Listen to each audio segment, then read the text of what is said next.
Pavagadh city gate નજીક મોડી રાત્રે દુર્ઘટનામાં ઈજા પામનારને હાલોલ હોસ્પિટલથી વધુ સારવાર અર્થે બરોડા રેફર કરવામાં આવ્યો હતો। પાવાગઢ સિટી ગેટ નજીક મોડી રાત્રે એક દુર્ઘટના સર્જાઈ હતી, જેમાં નવું બર્ગમેન સ્કૂટર સ્લીપ ખાઈ જતા વિરલસિંહ જયદેવસિંહ કોલંબા નામના યુવાનને ગંભીર ઈજાઓ પહોંચી હતી। તેને તાત્કાલિક સારવાર માટે હાલોલ ખસેડવામાં આવ્યો અને ત્યાંથી વડોદરા રેફર કરવામાં આવ્યો હતો।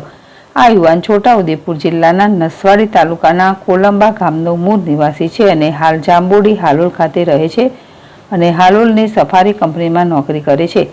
તે આજે જ બોડેલીથી નવું બર્ગમેન સ્કૂટર ખરીદ્યું હતું અને હાલોલ પાછા ફરતી વખતે અકસ્માત થયો હતો। અકસ્માતમાં તેને માથાના ભાગે ગંભીર ઈજાઓ થતાં 108 એમ્બ્યુલન્સ દ્વારા પ્રથમ હાલોલ રેફરલ હોસ્પિટલ ખાતે ખસેડવામાં આવ્યા હતા। ત્યારબાદ વધુ સારવાર માટે વડોદરા મોકલવામાં આવ્યા છે। હિરણ ગોહિલ, ZSTV, પંચમહાલ।